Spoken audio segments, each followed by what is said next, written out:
Anime, am I actually the strongest? Continuing on to episode 5, Giselette's subordinates are facing her due to their failed plans. Giselette appears disappointed by her subordinates' repeated failures. They report that there's a man known as the Black Knight who wiped out a bandit group in Count Gordo's territory. They suspect that he's also the one responsible for decimating the summoning core today.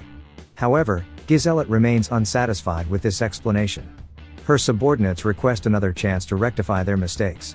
Nonetheless, Giselette suddenly throws the wine she's been drinking at them. She has given them 3 chances already.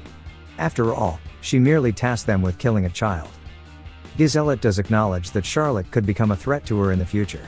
Given the circumstances, Giselette decides to handle it on her own. She plans to wield the holy sword she possesses to defeat the Demon King. Suddenly, Giselette hears a mysterious sound in her throne room. Her subordinates are rendered unconscious with protective magic covering their heads. Of course, the perpetrator is Hart, who is currently disguised as the Black Knight. Giselette believed that her palace would have multiple layers of protection, making it impervious to infiltration.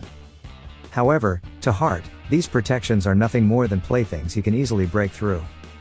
Giselette is confident in her ability to defeat him and teach him a lesson for disturbing her. Hart is quite surprised to see Giselette simultaneously invoking 3 magic circles.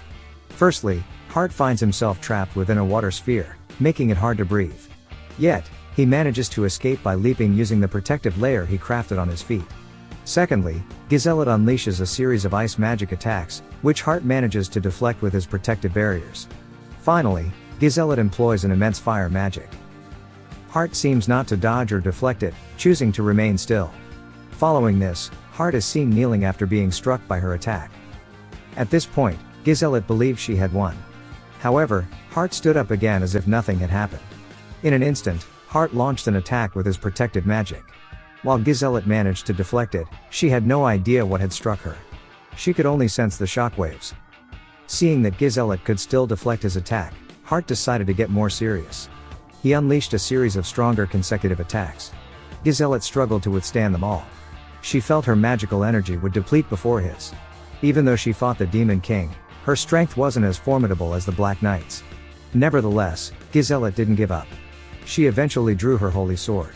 Despite wielding her holy sword, they still seemed evenly matched. Giselette grew more fervent, declaring herself as the strongest in the world, unmatched in sword combat. Hart considered Giselette too weak for someone claiming to be the world's strongest. Subsequently, Hart swung his sword, causing Giselette's sword to be knocked away. Hart decided to punish Giselette by placing an iron collar around her neck. If the collar is forcibly removed, her neck will be severed. Hart then demanded that Giselette refrain from interfering with Count Gordo and his family again. He threatened her with harsher consequences if she violated this demand. With Giselette dealt with, he left the throne room.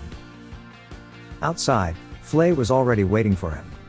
Since that day, Giselette never bothered them again. 5 peaceful years have passed, and Hart is now almost 15 years old. In Count Gordo's region, the snow has started to fall. Hart, Char, and Flay are outside playing. Hart asks Flay if she's not feeling cold wearing her maid outfit as her daily attire. This outfit is the first clothing Hart gave her. Flay playfully claims she's not bothered, even though she's actually cold. Well, what can you do? Hart creates winter clothes for Flay to wear. Hart emphasizes that Flay should just let him know if she needs anything. Upon hearing this, Flay takes it quite literally and comes up with 10 requests. Of course, Hart declines. Unexpectedly, Char also has a request. She says she's prepared a finishing move related to the snow. Unfortunately, she can't execute it herself. Naturally, Char asks Hart to do it for her. As usual, Hart feels uneasy turning down Char's request. After being whispered to by Char, Hart starts performing the finishing move. He conjures a snow tornado in his hand, thanks to the assistance of his protective magic. Then, Hart strikes a pose and utters a line like a magician in an anime. He directs the snow tornado into the ground, creating a remarkably large hole. Despite feeling very embarrassed, everything feels worth it when he sees Char's happiness. Suddenly, Gordo and Natalia also arrive at the scene. They're surprised to find such a huge hole near them. Char panics at the thought of Hart's identity being exposed because of this. Then, Hart tries something. Using his protective magic, he creates the illusion of the Black Knight passing by coincidentally. Hart explains that the person wants to showcase his finishing move to them. With a resigned expression, Gordo simply accepts Hart's explanation. After that, Hart asked Gordo if there have been any worrying cases recently. Gordo mentioned that for the past 5 years, no one has targeted Charlotte anymore. He's unsure about what happened to the Queen. Rumor has it that Giselot hasn't appeared in public for several years now. There's speculation that she suddenly started wearing a necklace resembling that of a slave.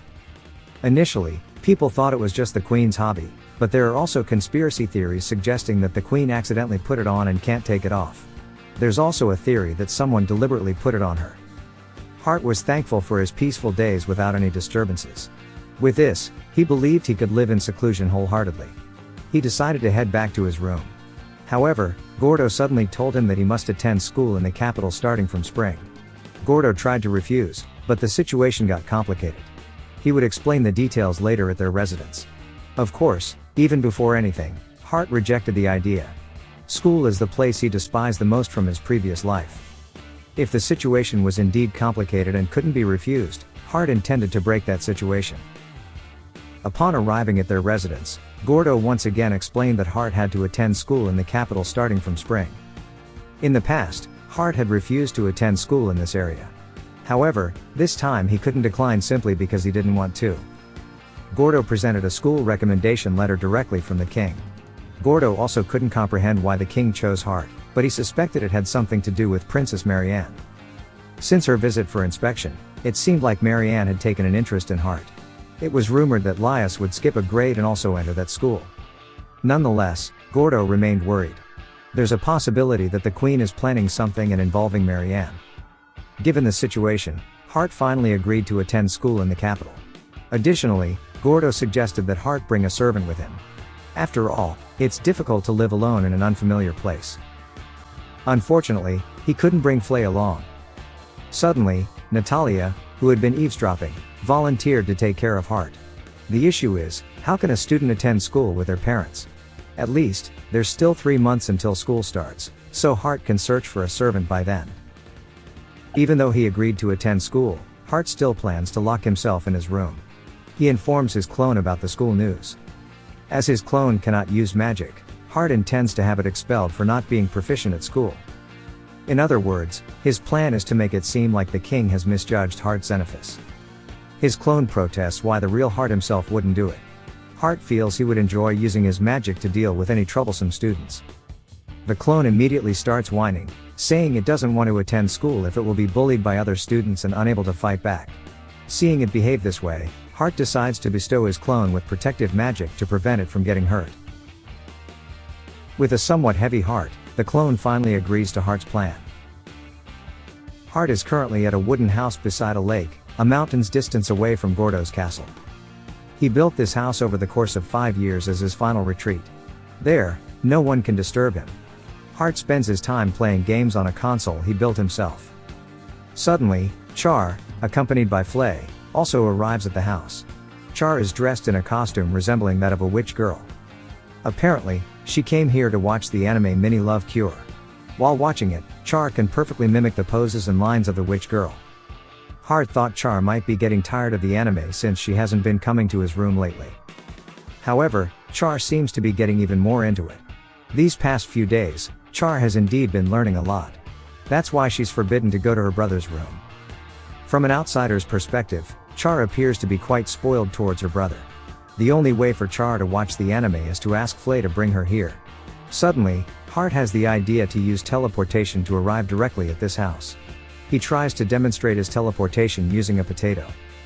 Through one side of his protective magic, Hart inserts the potato until it teleports to the other side of his protective magic. He has mastered it, but he still hasn't tried teleporting living beings. Flay suggests experimenting with his clone. However, for Flay, Hart's clone is something she can take advantage of as much as she wants. Afterward, Hart incorporates teleportation into his protective magic in his room. He instructs his clone to walk through it. But the clone already knows it's being used as a test subject. Suddenly, Flay loses her temper because the clone won't obey.